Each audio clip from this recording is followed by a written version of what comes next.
We got a great first guest for us tonight. All right, folks, joining us now, one of the most important voices, not only in the Trump campaign, but also in Congress, Congressman Byron Donalds from the great state of Florida. Congressman, good to have you on the show. It's good to be with you, John. Thanks for having me on. It's a great honor. Big night tonight. 43 months ago, Joe Biden looked in the camera and said a lot of things that weren't true. The laptop was disinformation. It wasn't. He never took money from China. His family did. He never met with his business partners. When voters look tonight, they have to be reminded that Joe Biden lied to them 4 years ago, right? I totally agree with you. Look, Joe Biden's a liar. That's been pretty clear. His whole agenda has been a disaster for America. That's why I call him the master of disaster, because everything has gone wrong. And what he's going to try to do tonight is blame shift. He wants to talk about January 6th. He wants to talk about democracy. He wants to talk about that flagrant violation of constitutional rights in Lower Manhattan. But what he will not talk about is what's happening in the lives of the American people on a day in, day out basis. He will not talk about the victimization that has been happening to the American people by his man-made illegal immigration crisis. Joe Biden needs to answer for all of that. Donald Trump's going to make that happen tonight. Yes, sir. And Congressman, you are always laser precise when it comes to messaging. And we have already heard that the Biden campaign is going to try to keep him away from his record so that people can't compare the two presidencies. How would you recommend to President Trump that he makes sure that that comparison is so incredibly stark tonight? I believe the way you address that is Joe says whatever he says, if he can get the words out or not. And the point that you use to redirect is, but Joe, you've been president for the last 3.5 years, and look at what you've done. Because that transition point, that phrase, that phraseology, I think has the voters say, yeah, why do they keep talking about that? That really does not impact me. What's impacting me are record prices in stores. Here in Atlanta, I was in Atlanta yesterday talking about the fact that to repair your automobile, those prices are up 40, 50, 60% over the last 3 years, 3.5 years. So if you're a single parent out there, you're a senior on fixed income, just repairing your automobile is going through the roof before you even get to food, before you get to energy. These are the real things that matter. And then you talk about foreign policy, the abject disaster, the weakness on the world stage. I think you're going to have a clear and distinct choice about who should be the next president of the United States. Obviously, it's Donald J. Trump. Yeah. Sir, I want to talk a little bit about the great work you're doing in Congress. You unraveled so many of the scandals around Hunter Biden, but the role that we now know that 51 intelligence experts played, two of them active CIA contractors, in writing a letter that misled a country before the 2020 election, calling the Hunter Biden laptop, which was very real, Russian disinformation. You've dug up a lot on this. Were you shocked when you found out the top of the CIA knew this and didn't stop it? No, I was not shocked at all. We have a rot in the political brass in these federal agencies, and a lot of them, frankly, they just need to go. We thank them for their service to the country, but it's time for fresh blood, because what's happened is they are more concerned about their own positions and their own power as opposed to doing what's right by the American people. Once we knew that Anthony Blinken, the very worst Secretary of State this country has ever had, was he was the Svengali, putting these 51 intelligence officers on that letter, that's when you knew that this thing was phony. Couple that with the fact that obviously the Hunter Biden laptop is his laptop, and the FBI finally had to admit in federal court that the laptop was genuine, and they had to produce that laptop. 4 years ago, Joe Biden knew he was lying to the American people.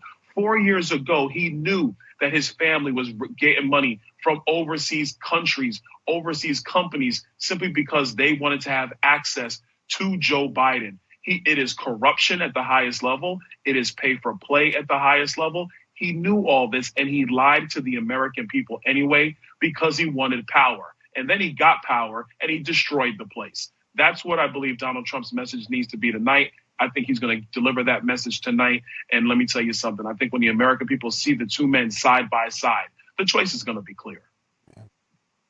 Yeah, and Congressman, time and time again, including this past week with John's reporting, we have learned that Hunter Biden has downplayed his relationship and his role in a number of different companies.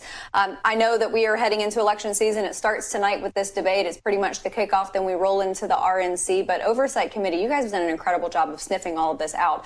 Does that progress and that momentum continue through the election, or does the priority shift a little to the election?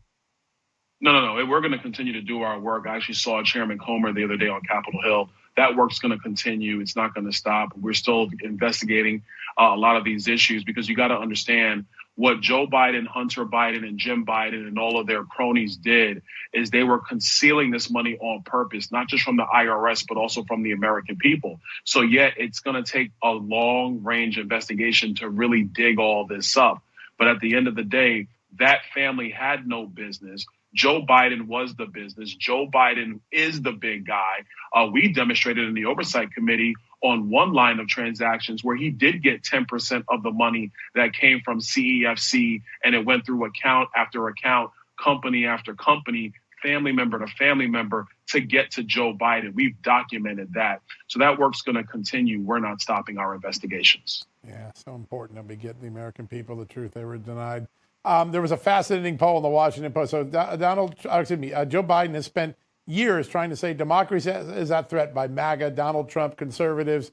The poll turned around and said, actually, voters in swing states think Donald Trump's better for democracy than Joe Biden. What does that say about Joe Biden's messaging on this? It demonstrates that the American people are not going to take the lies anymore from main media and from these Democrat operatives. And quite frankly, I saw that polling that you're referencing, John. I was glad to see it because we know that this Biden administration, they suppressed free speech. We know this. We know they tried to use OSHA to make 80 million Americans take the COVID-19 vaccine against their will. We know that he fired tens of thousands of men and women serving our military because they didn't want to take the COVID vaccine or they forced them to do it. That's a violation of your basic constitutional rights. We also know Joe Biden, he's violated separation of powers time and time again. The student loan bailout, the biggest one of them all. And then you have what's going on with Robert Hur, this audio recording where now he's trying to claim executive privilege when that audio recording was in part of a criminal investigation into Joe Biden for violating the Espionage Act. At the same time, his Department of Justice is weaponized against Donald Trump. The American people aren't stupid, man. They see this stuff for what it is. It's being reflected in polling. Joe Biden is the worst president our country has ever had. He needs to go. Yeah, I think that's right. And I think so many people see that, which is why I saw a very funky number this morning from Quinnipiac that 16% of polled Americans said that they could go either way, that the debate performance tonight could change their mind. I don't see any of President Trump's base going anywhere. Are those Joe Biden's outliers that could swing the other way? I think you have a lot of disaffected Democrats. I think there's a lot of independents who really not sure what they want to do. I think Republican voters, we're locked in. Our party's locked in. We are more unified at this point than we've been as Republicans, I dare say, in the last 8 to 12 years. We are locked in. But listen, I'm here in Atlanta. I've been talking with black men in Atlanta. I did 2 events yesterday with Wesley Hunt, my friend out of Texas, our colleague out of Texas.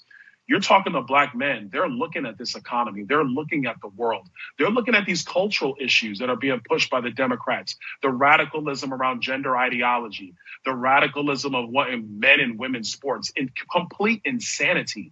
They're watching this stuff too. And right now they're looking at the Democrat Party and they're basically saying, I can't really be with this. What they haven't decided is can they be with Republicans? Can they be with Donald Trump? And that's why I believe Donald Trump is going to deliver that message tonight, not just in his words, but with the stature and the mantle of true leadership. That's what our country is looking for. I believe he's going to deliver that. And those are those pockets of voters that are out there who really do question, what are the Democrats doing? And is there a better way in America? Donald J. Trump's agenda, the America First agenda, the MAGA agenda, is that path forward. Congressman, you're the vanguard of a whole new generation of conservative America, and you're opening up doors for the party that I haven't seen in a long time. It's such an honor to have you in the show. I know you're going to be busy tonight. Have a good debate. It's going to be a good time tonight in Hotlanta, baby. Thanks, guys. Thanks for having me on. Good to have you on, sir. What a great honor.